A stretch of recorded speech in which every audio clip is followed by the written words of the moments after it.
Good morning all, welcome back to another episode of Ali's Digger Diary. On the way into this fella's yard, I was on the phone to somebody with a broken down digger. The soot level has reached 110%, which means it can't complete a force regen with the machine. It has to be done by a laptop. So I'm going to have to go down to Chester to plug the laptop in to do a regen. Yes, all the way down there for that. But it is what it is, unfortunately. There must be a reason as to why it's not regenerating. I think I'm gonna head into... The fella wants his machine back home for Christmas. He's finishing a job down there, so I've got to go and do that. So big shout out to this fella for saying, oh, it's fine, don't worry about it, come back in the new year. So we've got him booked in for the 3rd of January. Because he could have just said, well, you're here and I need my machines and X, Y and Z. But folk generally understand when you do change plans, if you are booked in for a day's servicing, they understand that if the shoe was on the other foot and they needed us, then anyway, right, I'm just wobbling on. We need to make some moves. Okay, I'm loaded up. We'll start the day again. Drop pin, start. Yes, 2 hours and 13 minutes. 129 miles. Got a full tank of diesel. Let's go.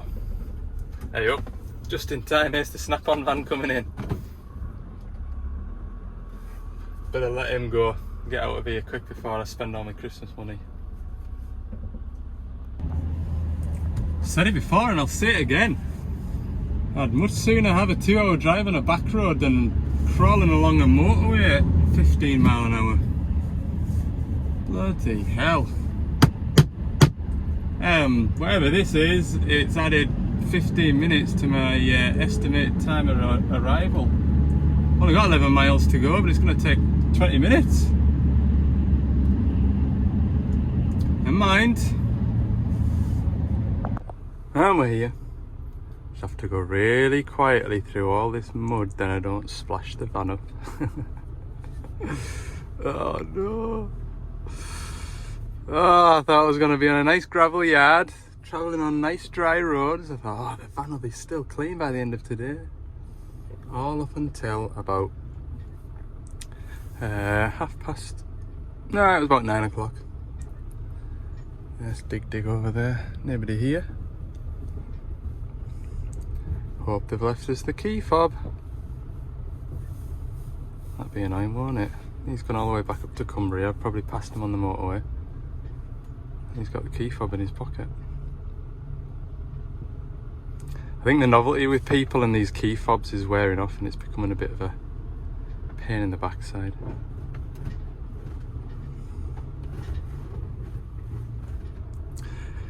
Oh, there's not much shelter around here either, look. I think what I'm going to do then is get it regened and then pull it out of that muddy hole and find a slightly less muddy hole to service it. It's mad, look. It is really upset. Gonna start. Start. Smart key. No blooming smart key. Ah! Right, we'll turn the ignition back on now. I've got a key. And we'll just double check the codes that I was given on the phone. For some reason I can't see this machine on the tracker. Oh, there we go, look. DPF clogged. Engine warning. Turn that buzzer off. Go in the service menu. Like that. Monitoring. No. I want failure information. Real-time failure. DOC exothermic efficiency. Fault. DPF submass status 110% or more. DPF submass status 120%. And it's at that point that we are in trouble. Now I'm pretty sure at 120% I can still do like a recovery regen. So we're going to have this machine roasting hot. We better go and check engine oil level, coolant level before we do any sort of burnout. Okay, so it's this code here I've not had before, which is DOC exothermal efficiency fault, which I took to mean that the DOC isn't getting up to temperature. I'm just going through the codes just now and what the troubleshooting guide could be, or what could be the problem. We could have an issue with the temperature sensor in the DOC, and then the other problem, it could be DOC is poisoned by sulfur, or there's an issue with an injector, or just a fault with the DOC. So shut up. Well, got that one. We'll go and have a look at the DOC temp sensor in a moment. Yeah, so that's the good news.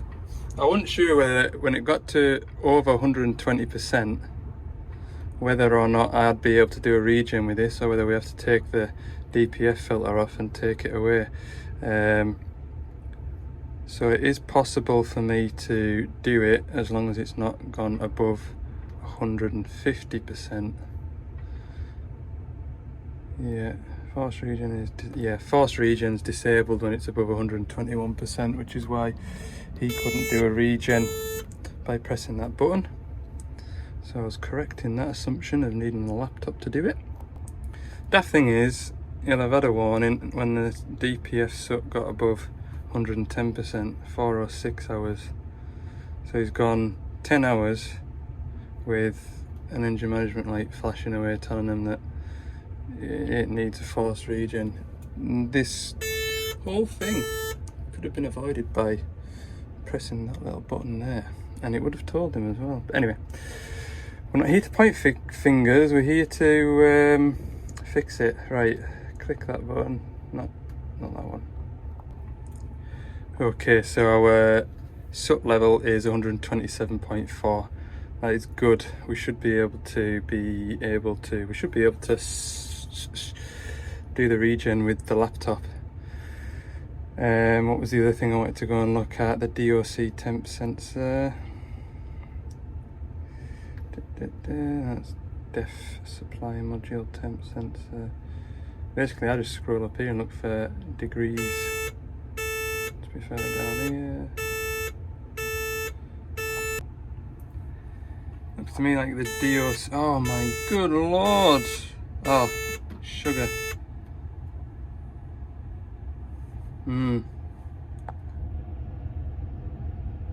850 degrees there, look. DOC in. That ain't a good thing. No, it is not.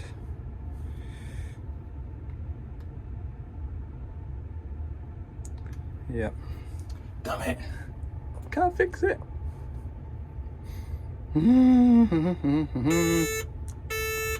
Right, where's the nearest Doosan dealer to here? Manchester? Blue Machinery at Manchester, I would say. What's the chances of them having a sensor on the shelf? Who knows? Wait, I take that back. That might be at that value because it might not have it installed. It's this EX Tense TFLTUS. That's the sensor which I should be looking at on here, which is this one here, which is reading 17.3. And when I look at the PDF document here, there is only 2 temperature sensors, DPF in and SDPF in temp sensor. I think. Bit of a job taking that exhaust cover off just to double checking it. I think I'm right, I've just looked up a parts list for it, so should be okay. And I've gone into the engine signal here, which is what the machine's looking at. And there's no temperatures in here that are out of kilter. SCR exhaust temp 17 degrees and DPF intake temperature 17 degrees, so that might be okay. I've taken the decision. The engine oil level was okay, it was above half, it wasn't full. When I started it up there was no sign of any blue smoke, machine sounded okay. I've let it warm up to 40 degrees, which is all you can do. It's what you need to do before you can do the regen. We're into the regen process now. There's no sign of any smoke coming out of it.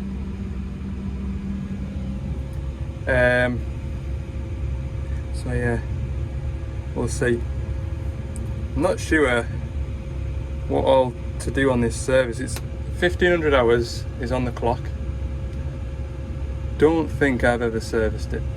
I might have done its first service at 500, but I don't think it's had a 1000 hour service. When I go into the maintenance clock here, everything's been reset.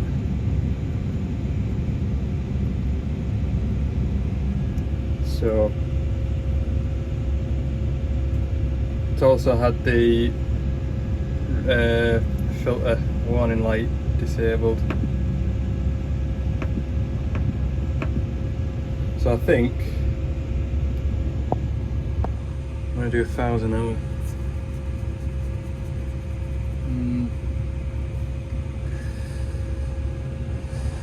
Right, sit on my heated seat, look out the window. There's an airport somewhere over there because there's big aeroplanes coming right across here. Wouldn't like to be landing a plane in this weather.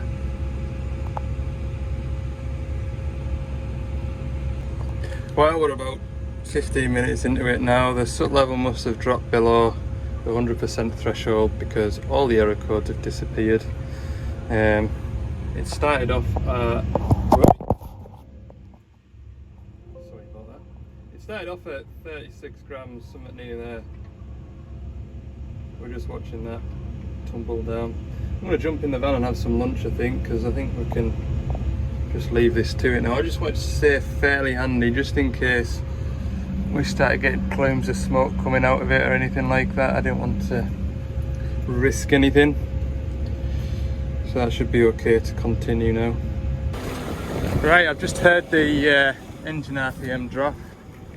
Step out of my nice warm van and into hopefully a reasonably warm cab. Temperature isn't very high and neither is the blowers.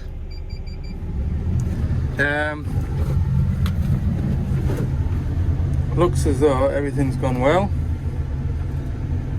We shall see. So what could cause a machine not to be able to complete a regen and get to the state where it's got over 120% capacity of soot in the DPF filter? A number of things. We could have bad injectors. Remember, this machine, to my knowledge anyway, hasn't had a service. However, it may have been serviced by a third party. It is wanting a 500 hour service at least, going by the service clock. Another thing could be the engine oil that they've used in it. If it has been serviced, have they used low sulfur engine oil? Most engine oil that you can get off the shelf these days generally is low sulfur, and that can go into a standard fuel injection engine. You can put engine oil out of this machine into an old machine, but you can't put an old engine oil machine into this machine. Does that make sense? Could be a contributing factor.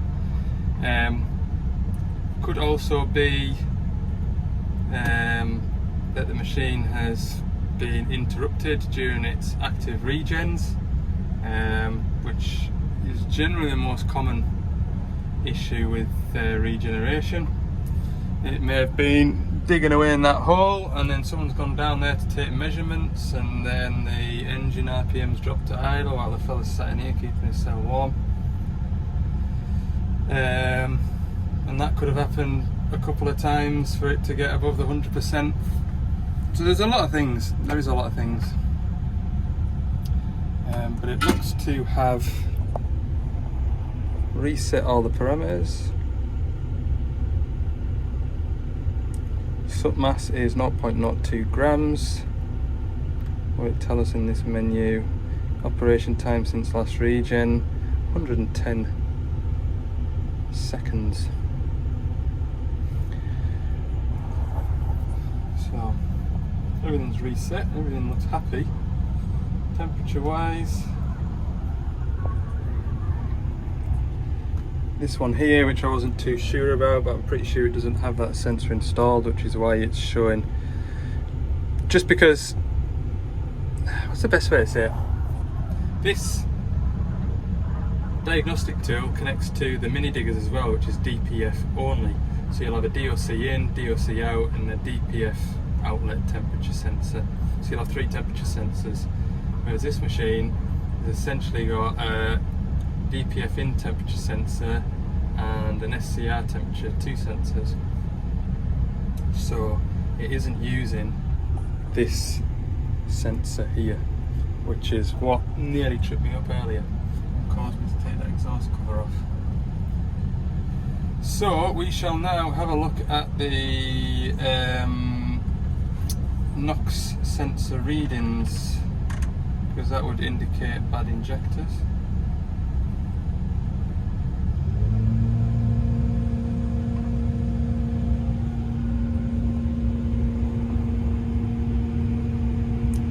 NOx sensor readings are pretty high at the minute.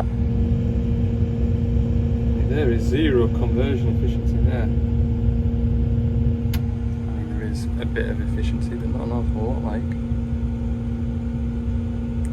Is the AdBlue dosing? We've got AdBlue pressure.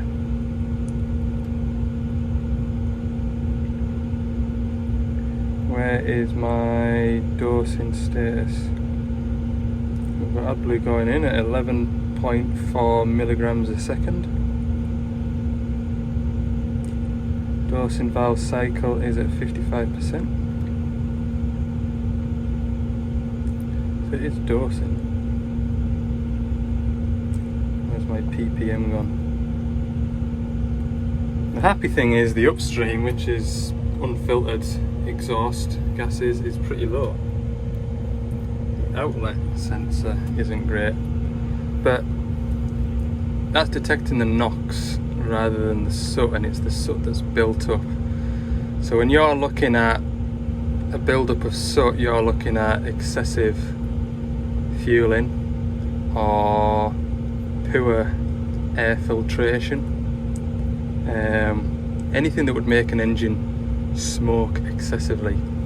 And so it's the upstream NOx is what I'm looking at to see or get an idea of what's coming straight out of that engine, without removing the exhaust pipe off the after treatment system and just putting it into fresh air and seeing what colour smoke comes out. We have got a huge particulate count when the engine is loaded.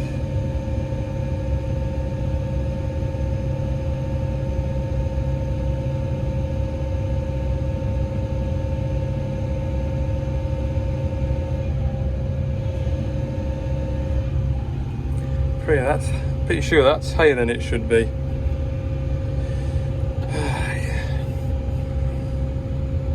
Hey, I tell you what I've not heard from. I'm tempting fate now, because I'll be driving back up the road hopefully in the next hour or so. I haven't heard from that 300 to know whether it's regen or not. I did tell them to let us know. Whether or not they've listened to that, I don't know. Maybe cleaning the fuel out and having some decent fuel run through it has pulled the injectors around a bit. Yeah, it's open. For the customer's sake rather than mine. No skin off my nose pulling an injector out and replacing it, but not what the customer wants before Christmas, is it?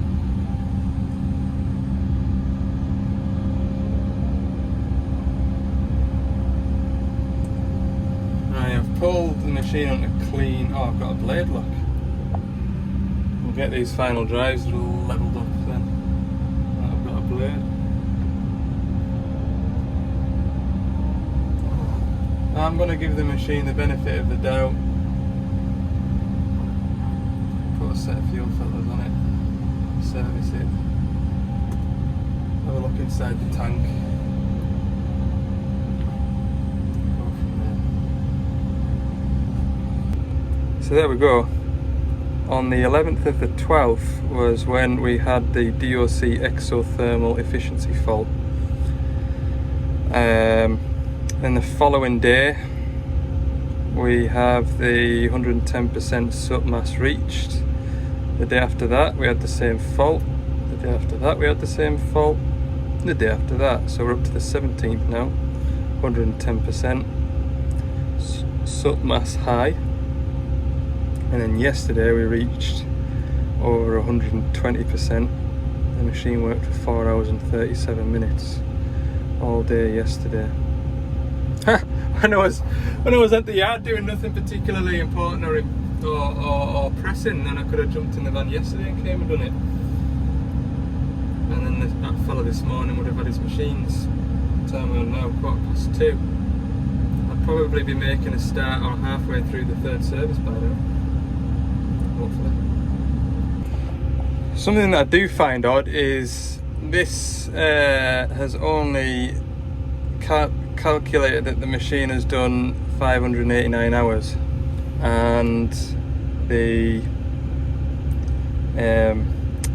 hour meter down there reckons it's done 1,400 and something. That hour meter won't be incorrect, it will be this. Now, it may have had a new EPOS fitted to it 589 hours ago. I didn't fit it, but that doesn't mean that when I was either on holiday, or this could have been October last year when I had my appendix removed and I was off work for 3 weeks.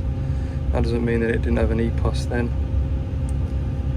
So we can only get an idea of how the machine's been worked in the last, yeah, look, it's of the 589 hours that this machine is recorded on this EPOS, 241 of those hours has been below 1200 RPM. So that's quite high, isn't it? That's like a third of its life. It's been below 1200 RPM, which is a lot. Yeah, working rate, look, 61.3%.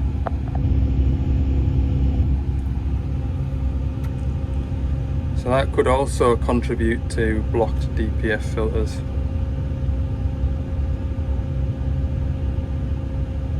Any road, let's get these travel motors set up. Tell you what, there's one thing for sure, when the heated seat is on number 2, you almost can't sit in the thing. I suppose if you've got waterproof leggings on and stuff like that, sitting in this seat it'd be alright, but just a pair of work pants, Christ alive. Backside's on fire.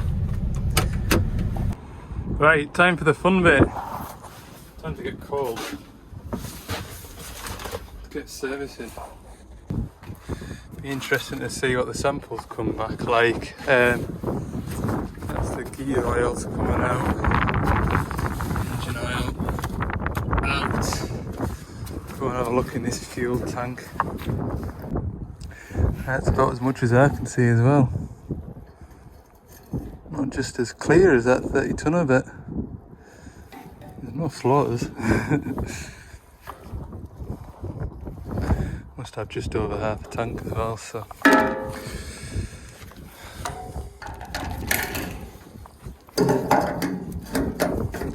Not much I can do about that.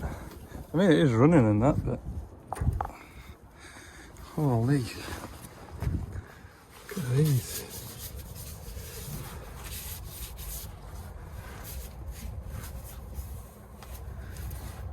I think it has been serviced once upon a time. There's a bit of, looks like there's been oil running down there at one point. Same with that one and that one.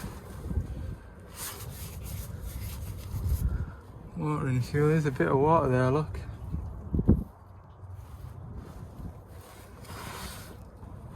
Well, there must be something in the tank, because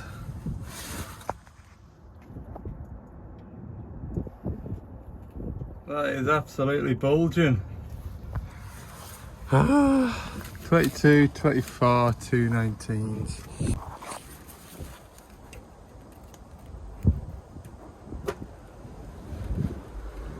Yuck. Any more? Any more? No more, no more. Absolutely disgusting. They even got sludge on the threads here, look.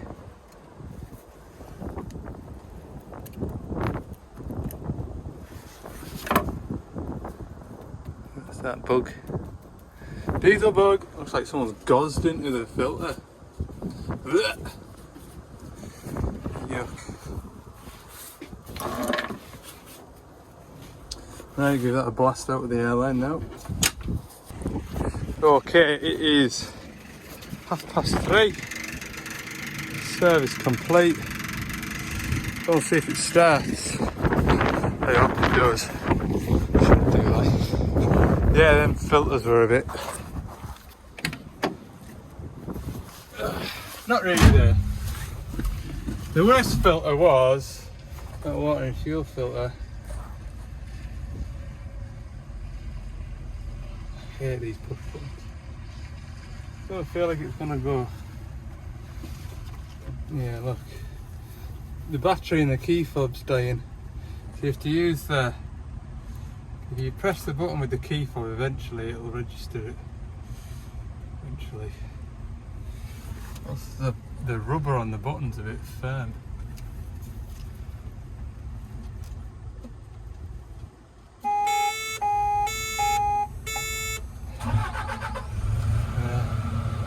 There's like an indentation in that. Buttons.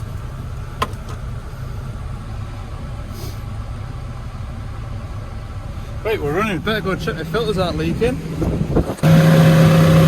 Oh, good.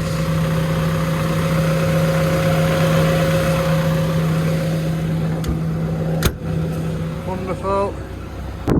Right, and that's me done. I'm going to walk down here because I don't really want to reverse all the way back out of this spot onto this road because it's not the best get out, trying to get out in the right direction. Someone's been turning on here, look, but that was a little caddy van earlier. This will be alright. This wheat's gone to waste, look.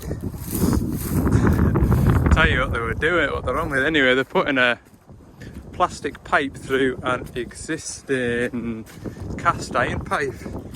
Some operations, so basically dig a hole here and dig a hole away over there, put sections of plastic pipe in, just feed it through, plastic weld the next bit on, feed it through, so on and so forth. Yeah, look, there's the cast iron pipe there connected to that. That bit there's the cast iron pipe. It's like a manhole or something, inspection cover. That light there, darker blue there is what they're pushing through. Pretty cool, eh? Right, I've got the side door shut. Okay. Back on the road. God, I'll be glad to get out of this place. I was saying to the lad, who's also from Cumbria, and I said it was beautiful day, bright blue skies, not particularly windy. Come down south where everybody tells you the weather's better, it's freezing. Right, quite like this cap. Whew, let's go. That looks cool, doesn't it? Whoa. Just had to stop for a bottle of juice. So that's the end of my day. I'm just an hour away from home now. It is 6:20, so gonna be a little bit late, but I'm sure I'll be able to read a bedtime story to the young ones. They'll be still clattering about, knowing them what like.